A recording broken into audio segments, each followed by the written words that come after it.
Pewnie Was to nie dziwi, że jestem znowu w Afryce, a pewnie niektórych dziwi, że nie boję się tutaj przyjeżdżać. Afryka to nie jest miejsce, którego musicie się obawiać. Afryka to jest miejsce, do którego się przyjeżdża, żeby przeżyć coś zupełnie innego niż w normalnej podróży, o której myślimy gdzieś na wyspy czy do Azji nawet. Pierwszego dnia, gdy przyjechaliśmy do naszych przyjaciół, do Steve'a i do Diany, przyszedł słoń i stał koło tarasu, pozdrawiając ich czy witając w tym miejscu. Większość tych kempów, które są w Zimbabwe na przykład, jest nieogrodzona. Nie ma się czego obawiać, chociaż te zwierzęta tutaj przechodzą czy potrafią przejść między namiotami.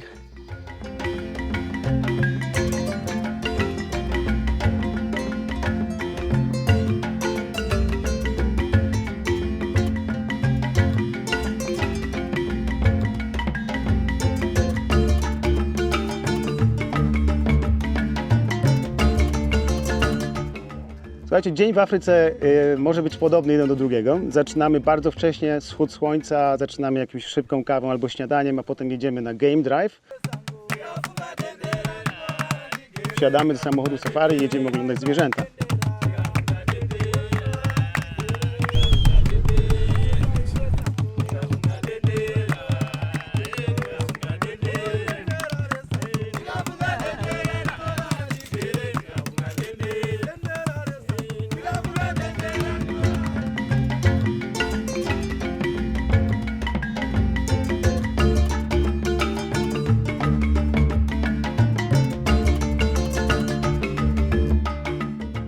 Możemy też iść na walking safari. Jeśli światło jest ładne i miejsce odpowiednie, tak to robimy. Jeśli jesteśmy blisko wody, możemy wsiąść w Mokoro w Botswanie na przykład, albo na Zambezji wsiąść w kajak i popłynąć. Pakujemy się w tym momencie słuchajcie, na łódkę, będziemy płynąć kanu, będziemy płynąć kajakiem wśród hipopotamów i słoni. Próbujemy wskoczyć do tych kanu. Mówią, że one są niezatapialne. Patrząc na nasze rozmiary, kto wie.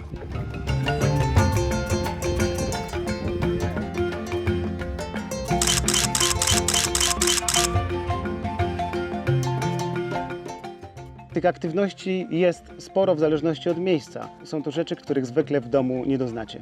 Wracając do tego, że płyniemy kajakiem na przykład po Zambezji, uwaga, są zasady, według których postępujemy, żeby to było bezpieczne. Hipopotamy możemy ominąć, ponieważ one znajdują się tylko w płytkiej wodzie.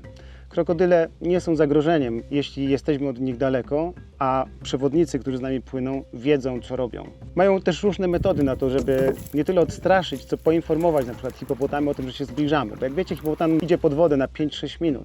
W związku z tym, stukając na przykład w burtę łodzi czy w burtę kajaka, informują o tym, że hej, my tutaj jesteśmy blisko, wynurz się, żebyśmy ci nie wjechali na głowę.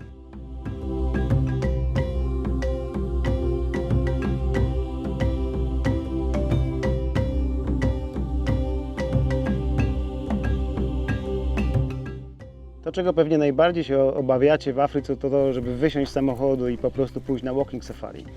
Walking safari zwykle odbywa się rano, ze względów różnych, bezpieczeństwa, dobrego światła, tego, że zwierzęta mają lepsze samopoczucie o poranku, ale tak naprawdę to też jest tak, że walking safari to jest doznanie zupełnie inne niż bycie w samochodzie. Zdarza się, że ruszacie w teren i chcecie zobaczyć coś ciekawego. I nie liczcie na to, że to będzie zawsze lew czy słoń. Może się zdarzyć, że w ogóle nie zobaczycie żadnego zwierzęcia, ale przeczytacie ślady, będziecie tropić, będziecie zwracać uwagę na rzeczy, nie wiem, typu na przykład odchody słonia, o których można opowiadać godzinami. To jak widać jest kupa słonia. The hind foot is over, but it doesn't cover the whole. Yeah, that's what I'm saying. So you're saying the same thing.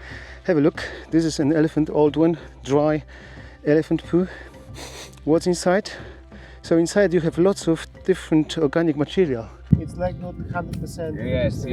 Also ready. Ale też może się zdarzyć sytuacja, że nagle traficie na gniazdo, na miejsce, w którym urodziły się młode likaony, które są zagrożone i które, żeby je zobaczyć, naprawdę trzeba się nastarać, żeby to zobaczyć w Afryce. I nam takie rzeczy się udają. Słuchajcie, jesteśmy super cicho, dlatego że jesteśmy w pobliżu.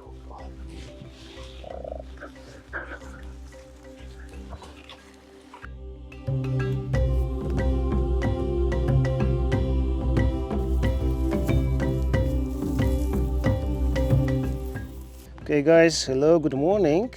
I don't want to do anything bad to you. This guys is a millipede.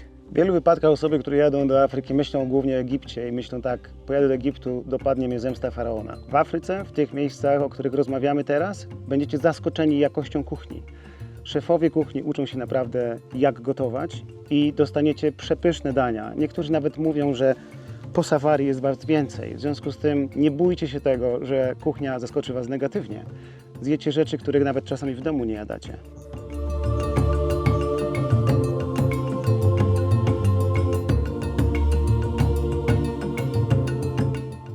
Będziecie zdziwieni, jak bardzo dbają tutaj o higienę. Poczynając od tego, że rano, gdy wyjeżdżamy na game drive i mamy na przykład poranną kawę, mamy jakieś ciasteczka, to wszystko jest super higienicznie przygotowane. Na każdym kroku macie dostęp do jakiegoś sanitizera, macie dostęp do tego, żeby umyć ręce. Nawet jeśli jesteście w swoim namiocie, to są takie miejsca, gdzie mają po prostu studnie głębinowe i ta woda jest naprawdę świeża i nawet ją można używać do tego, żeby myć zęby. Ale w większości miejsc, znając Europejczyków, znając Amerykanów, przygotowują dla was po prostu wodę w butelkach po to, żebyście się nie czuli zagrożeni. Także Afryka ma swoje bakterie, podobnie jak Europa, ma swoje wirusy, podobnie jak Ameryka, natomiast jest to miejsce naprawdę, gdzie dbają o higienę. Na zakończenie mogę powiedzieć tylko tyle, że ten strach, który mamy dotyczący Afryki, jest naprawdę gdzieś głęboko zakorzeniony w nas. Wiele osób, które tutaj przywożę, zawsze myślą w pierwszym momencie o tym, żeby się wszystkiego bać, od wszystkiego uciekać i tak dalej, a potem proszą mnie na kolanach, zabierz nas do Afryki. To bym wam chciał powiedzieć. Także na pewno będzie to samo z wami.